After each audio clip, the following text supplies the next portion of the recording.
ഡൽഹി സ്ഫോടന കേസിൽ അന്വേഷണ ഏജൻസികളുടെ തലവന്മാരും ആഭ്യന്തരമന്ത്രി അമിത്ഷായും തമ്മിലുള്ള കൂടിക്കാഴ്ച പൂർത്തിയായെന്നാണ് മനസ്സിലാവുന്നത്. ഭീകരാക്രമണം സംബന്ധിച്ച നിർണായകമായ തെളിവുകൾ ഉദ്യോഗസ്ഥർ അമിത്ഷായ്ക്ക് കൈമാറി. മുഖ്യ ആസൂത്രകൻ എന്ന് കരുതുന്ന ഡോക്ടർ ഉമർ നബിയുടെ മാതാവും സഹോദരങ്ങളും പോലീസ് കസ്റ്റഡിയിലാണ്. ചാവേർ ആക്രമണ സാധ്യത തെളിയിക്കാൻ മാതാവിന്റെ DNA സാമ്പിൾ പോലീസ് ശേഖരിച്ചിട്ടുണ്ട്. ഒരു വനിതാ ഡോക്ടറടക്കം സ്ഫോടക വസ്തുക്കളുമായി പിടിയിലായ 4 ഡോക്ടർമാരെ അന്വേഷണ സംഘം ചോദ്യം ചെയ്യുന്നു. അതിനിടെ ഡൽഹി സ്ഫോടനത്തിന് പിന്നിൽ പ്രവർത്തിച്ചവർക്ക് തക്കതായ ശിക്ഷ നൽകുമെന്ന് പ്രധാനമന്ത്രി നരേന്ദ്രമോദി പറഞ്ഞു. നിലവിൽ ഭൂട്ടാനിലുള്ള മോദി സന്ദർശനം വെട്ടിച്ചുരുക്കി തിരികെ നാളെ ഡൽഹിയിലെത്തും. പ്രധാനമന്ത്രിയുടെ അധ്യക്ഷതയിൽ നാളെ ക്യാബിനറ്റ് യോഗവും ചേരുന്നു. All those responsible will be brought to justice.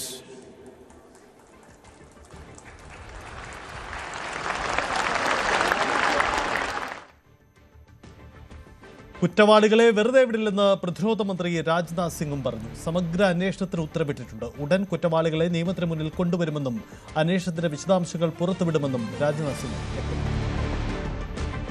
I extend my heartfelt condolences to all those who lost their lives in the tragic incident that occurred in Delhi yesterday.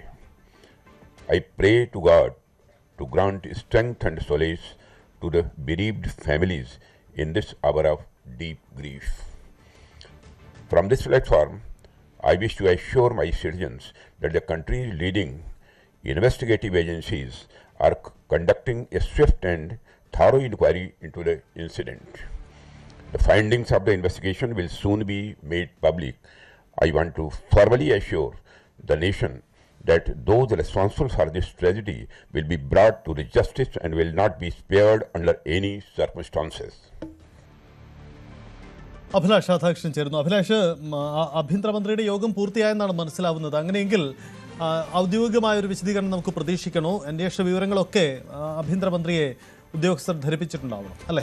Sajith, ഇപ്പോൾ പ്രധാനപ്പെട്ട എല്ലാ അന്വേഷണ ഏജൻസി ഉദ്യോഗസ്ഥരും ആഭ്യന്തരമന്ത്രി അമിത്ഷായുമായി കൂടിക്കാഴ്ച നടത്തുകയാണ്. അത് ഏറെക്കുറെ പൂർത്തിയായി എന്ന് വേണം നമുക്ക് കരുതാൻ. അങ്ങനെയുള്ള റിപ്പോർട്ടുകളാണ് വരുന്നത്. പ്രധാനപ്പെട്ട ഇന്നലെ രാത്രി മുതൽ ഉണ്ടായിട്ടുള്ള എല്ലാ സംഭവങ്ങളുടെയും ഇതുവരെ കിട്ടിയ വിവരങ്ങളെല്ലാം ആഭ്യന്തരമന്ത്രിയെ ധരിപ്പിച്ചിട്ടുണ്ട് എന്നാണ് മനസ്സിലാക്കുന്നത്. ഇതുമായി ബന്ധപ്പെട്ടുള്ള വിവരങ്ങളെല്ലാം ആഭ്യന്തരമന്ത്രിയെ ധരിപ്പിച്ചു. അദ്ദേഹം പ്രധാനമന്ത്രി നരേന്ദ്രമോദിയുമായി സംസാരിക്കുമെന്നുള്ളതാണ് ഏറ്റവും പ്രധാനപ്പെട്ട ഏറ്റവും പുതുതായി വരുന്ന വിവരം. അതിനുശേഷമായിരിക്കും ഇത്തരത്തിൽ ഒരു മാധ്യമങ്ങളെ കാണുന്നതും അതുമായി ബന്ധപ്പെട്ടുള്ള വിവരങ്ങൾ പൊതുമധ്യത്തിൽ എത്തിക്കുന്നതും എന്നുള്ളതാണ് നമുക്ക് ഇപ്പോൾ ലഭിക്കുന്ന വിവരം. കൃത്യമായ രീതിയിലുള്ള എല്ലാ വിവരങ്ങളും ശേഖരിച്ചു വരികയാണ്. നേരത്തെ പറഞ്ഞതുപോലെ ഈ പ്രധാന പ്രതിയായിട്ട് നമ്മൾ സംശയിക്കുന്ന ഉമർ നബിയുടെ അമ്മയുടെ ബ്ലഡ് സാമ്പിളുകൾ ശേഖരിച്ചു കഴിഞ്ഞു. ഈ മരിച്ച ആളും ഈ അമ്മയുടെ DNA സാമ്പിളും തമ്മിൽ ഒത്തുപോവുകയാണെങ്കിൽ അതൊരു ചാവേർ ആക്രമണമെന്ന് നമുക്ക് സ്ഥിരീകരിക്കാം. അങ്ങനെയെങ്കിൽ ഇതുമായി ബന്ധപ്പെട്ട് ഇതൊരു മറ്റ് രാജ്യത്തിന് പുറത്തുള്ള ഏതെങ്കിലും ഭീകര സംഘടനയുമായി ബന്ധമുണ്ടെന്നുള്ള കാര്യത്തിൽ വ്യക്തത വരും. അങ്ങനെയെങ്കിൽ ഇപ്പോൾ നിലവിൽ തന്നെ ജെയ്ഷെ മുഹമ്മദുമായിട്ട് ഉള്ള ബന്ധങ്ങളാണ്, അതിൻ്റെ സൂചനകളാണ് പുറത്തു വരുന്നത്. ഈ പിടിയിലായിട്ടുള്ള വനിതാ ഡോക്ടർ ജെയ്ഷെ മുഹമ്മദിൻ്റെ ജമാഅത്ത് ഉൽ മുമിനാത്ത് എന്ന് പറയുന്ന വനിതാ സംഘടനയുടെ നേതാവാണെന്നും അവരുടെ റിക്രൂട്ടറാണെന്നുമുള്ള സ്ഥിരീകരിക്കാത്ത വിവരങ്ങൾ കൂടി പുറത്തു വരുന്നുണ്ട്. അങ്ങനെയാണെങ്കിൽ ഓപ്പറേഷൻ സിന്ദൂറുമായി ബന്ധപ്പെട്ട് ഇന്ത്യ നടത്തിയ തിരിച്ചടിയുടെ പ്രതികാരം എന്നോണമുള്ള ഒരു ആക്രമണമായിട്ട് നമുക്കിതിനെ കാണേണ്ടി വരും. അത് രാജ്യത്ത് നേരത്തെ രാജ്നാഥ് സിംഗ് അടക്കം ന്യൂസ് 18നോട് പറഞ്ഞതാണ്.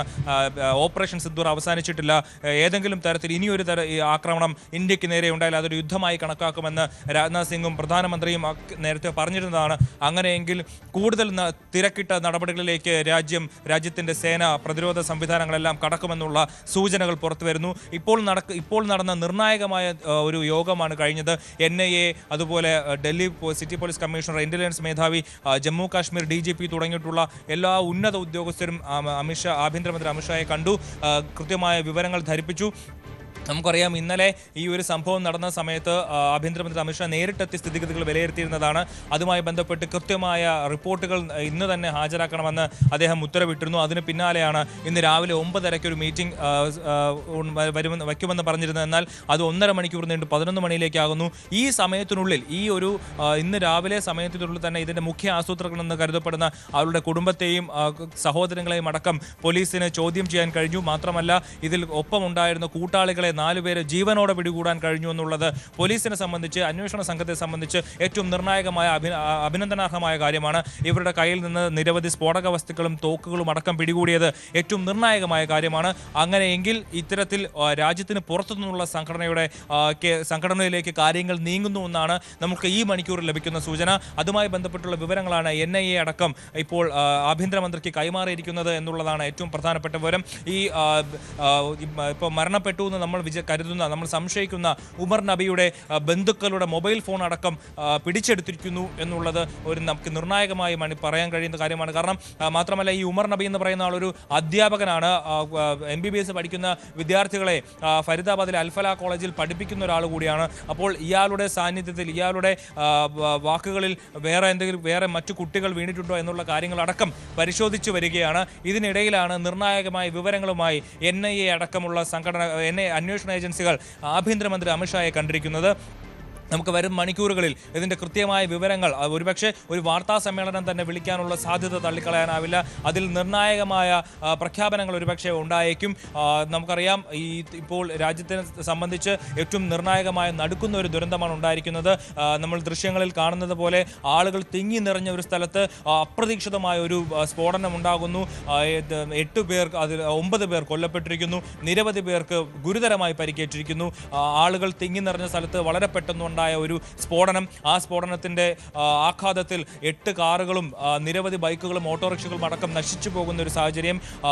നമുക്ക് ഏറ്റവും പ്രധാനപ്പെട്ട കാര്യം സുരക്ഷ രാജ്യത്തിന്റെ സുരക്ഷയുടെ കാര്യത്തിൽ ഒരുപക്ഷെ ഡൽഹി പോലീസ് അടക്കം പഴി കേൾക്കാൻ പോകുന്നത് 3 മണിക്കൂറോളം ചെങ്കോട്ടയുടെ മുന്നിൽ ഈ കാർ നിർത്തിയിട്ടിരുന്നിട്ടും അതിനെ തടയാൻ കഴിഞ്ഞില്ല, അല്ലെങ്കിൽ അതിനെ പിടിക്കാൻ കഴിഞ്ഞില്ല എന്നുള്ളൊരു വിമർശനം കൂടി ഈ മണിക്കൂറുകളിൽ നമുക്ക് മുന്നോട്ട് ഡൽഹി പോലീസ് കേൾക്കുന്ന ഒരു സാഹചര്യമുണ്ട്. എന്നാൽ അത്തരം കാര്യങ്ങളിലൊക്കെ ഇപ്പോൾ എന്താണ് സാഹചര്യം ഉണ്ടായത്, ഇതിൻ്റെ കാര്യങ്ങളെല്ലാം ഒരു വ്യക്തത വന്നതിന് ശേഷം മാത്രമേ ഇതെന്തുകൊണ്ട് അത് പിടിക്കാൻ കഴിഞ്ഞില്ല എന്നുള്ള അന്വേഷണത്തിലേക്ക് കടക്കുകയുള്ളൂ. ഇപ്പോൾ പ്രതിപക്ഷമടക്കം, അമേരിക്കയടക്കം, ലോകരാജ്യങ്ങളടക്കം ഇന്ത്യക്ക് പിന്തുണ പ്രഖ്യാപിച്ച്, ചൈനയൊക്കെ ഇന്ത്യക്ക് പിന്തുണ പ്രഖ്യാപിച്ച് രംഗത്തെത്തിയിരിക്കുന്നു.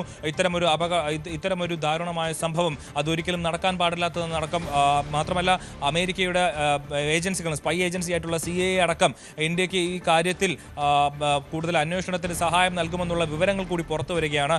നിലവിൽ ഇപ്പോൾ NIA ഈ സംവിധാനങ്ങളെല്ലാം, അതായത് ഈ ഫരീദാബാദിൽ നിന്നാണ് ഈ I-20 കാർ, അതായത് കഴിഞ്ഞ 2 ആഴ്ചയ്ക്ക് മുമ്പ് പുൽവാമ സ്വദേശിയായിട്ടുള്ള താരിഖ് എന്ന് പറയുന്ന ആൾ വാങ്ങിയ വ്യാജരേഖകൾ കാണിച്ച് വാങ്ങിയ കാർ ഇന്നലെ രാവിലെ ഫരീദാബാദിൽ 7:20 ഒരു CCTVയിൽ ദൃശ്യമായിരുന്നു. അതിനുശേഷം പിന്നെ ഡൽഹിയിലെ പലയിടങ്ങളിൽ, പല ടോൾ ബൂത്തിലടക്കം ഈ കാറ് കണ്ടിരുന്നു. ഈ കാറിലാണ് ഒരു കറുത്ത മാസ്കും ധരിച്ചുകൊണ്ട് ഈ മുഖ്യ ആസൂത്രകനെന്ന് നമ്മൾ കരുതുന്ന ഉമർ നബി സഞ്ചരിച്ചു വരുന്ന CCTV ദൃശ്യങ്ങളടക്കം പുറത്തു വന്നിരുന്നു. അപ്പോൾ ഹരിയാനയിൽ നിന്ന് ഇയാൾ സഞ്ചരിച്ച് വന്ന്, അതായത് നേരത്തെ പിടിയിലായവർക്കൊപ്പം ഡോക്ടർ ഷഹീൻ അടക്കം അവർക്കൊപ്പം ഉണ്ടായിരുന്നതായിരിക്കാം. പോലീസ് കൂടെ ഉണ്ടായിരുന്ന ആളെ പിടികൂടിയ സമയത്ത് അവിടുന്ന് രക്ഷപ്പെട്ടു വന്ന് വളരെ തിടുക്കത്തിൽ ഒരു ആക്രമണം പ്ലാൻ ചെയ്ത്, അല്ലെങ്കിൽ ഒരുപക്ഷെ തന്നെ പിടികൂടും മുമ്പ് തൻ്റെ കൂട്ടാളികളെ പിടികൂടി, അപ്പോൾ തന്നെയും കൂടെ പിടികൂടുന്നതിന് മുമ്പ് ഒരു ആക്രമണം നടത്തിക്കളയാമെന്നുള്ള ഒരു ചിന്തയിലായിരിക്കാം ഇയാൾ നേരെ ഡൽഹിയിൽ ചെങ്കോട്ടയിൽ എത്തുന്നതും അവിടെ 3 മണിക്കൂർ അവിടെ തങ്ങുകയും പിന്നീട് മെട്രോ സ്റ്റേഷൻ്റെ അടുത്ത് പോയി സ്ഫോടനം നടത്തുകയും ചെയ്തത്. ഇതിൽ 9 പേർ കൊല്ലപ്പെട്ടു എന്നുള്ള ദുഃഖകരമായ ഒരു വാർത്ത നമുക്ക് പങ്കുവയ്ക്കാനുണ്ട്. നിരവധി പേർക്ക് പരിക്കേറ്റിട്ടുണ്ട്. പക്ഷേ ഇത്തരത്തിൽ ഇതിൽ വലിയ രീതിയിലുള്ള ഒരു ആക്രമണത്തിലേക്ക് പോകാനുള്ളൊരു സാഹചര്യം ഉണ്ടായിരുന്നത് പോലീസും നമ്മുടെ രാജ്യത്തെ സുരക്ഷാ സേനയും നിർവീര്യമാക്കി എന്നുള്ള അഭിനന്ദനാർഹമായ ഒരു കാര്യം കൂടിയുണ്ട്. കാരണം 2560 കിലോയോളം അമോണിയം നൈട്രേറ്റ് അടക്കമുള്ള സ്ഫോടക വസ്തുക്കളാണ് ഇവരിൽ നിന്ന് ഇന്നലെ ഹരിയാനയിലെ ഫരീദാബാദിൽ നിന്ന് പോലീസ് കണ്ടുപിടിച്ചത്. അതുകൊണ്ടാണ് ഒരു വലിയ രീതിയിലുള്ള ഒരു പ്ലാനിംഗ് ഇല്ലാതെ പോയത്. മാത്രമല്ല ഗുജറാത്തിലും ഇവരുടെ കൂടെ ഉണ്ടായിരുന്ന ഒരു ഡോക്ടർ പിടിയിലായി എന്നുള്ളതാണ് നമുക്ക് കിട്ടുന്ന വിവരം. ഡോക്ടർ മൊഹീദ്ദീൻ എന്നുള്ളതാണ് അയാളുടെ പേര്. അയാൾ കൂടി ഗുജറാത്ത് SITയുടെ പിടിയിലായിരിക്കുന്നു. അങ്ങനെയെങ്കിൽ ഒരു ഹരിയാന, ഗുജറാത്ത്, ഡൽഹി തുടങ്ങിയിട്ടുള്ള പ്രധാനപ്പെട്ട ഇന്ത്യയിലെ നോർത്ത് ഇന്ത്യൻ സംസ്ഥാനങ്ങളിലെല്ലാം നടത്താനിരുന്ന ഒരു വ്യാപകമായ ഒരു ആക്രമണത്തെ തടുക്കാൻ നമുക്ക് കഴിഞ്ഞു ഈ ഒരു സാഹചര്യത്തിൽ എന്നുള്ളത് അഭിനന്ദനാർഹമായ കാര്യമാണ്. സജിത്ത്, അതാണ് പ്രധാനപ്പെട്ട കാര്യം. എന്തായാലും ഈ വിഷയത്തിൽ രാജ്യത്തിൻ്റെ സുപ്രധാനമായ പ്രഖ്യാപനം ഉണ്ടാവുമെന്ന് കരുതാം. എന്തായാലും ഇതൊരു ഭീകരാക്രമണമാണെന്ന സൂചന, അത്തരം സ്ഥിരീകരണം എന്ന സൂചന തന്നെ പ്രധാനമന്ത്രിയുടെ വാക്കുകളിലുമുണ്ട്. കുറ്റക്കാരെ ശിക്ഷിക്കപ്പെടും, ഇതിന് പിന്നിൽ ഗൂഢാലോചന നടത്തിയവർ ഇവരെ പുറമെ കൊണ്ടുവരും, അന്വേഷണ ഏജൻസികൾ ഇവർക്ക് പിന്നാലെയുണ്ട് എന്ന് തന്നെയാണ് പ്രധാനമന്ത്രിയുടെ വാക്കുകൾ. ഇക്കാര്യത്തിൽ അല്പസമയത്തിനുള്ളിൽ തന്നെ ഒരു ഔദ്യോഗിക വിശദീകരണം ഉണ്ടാകുമെന്ന് നമുക്ക് കരുതാം.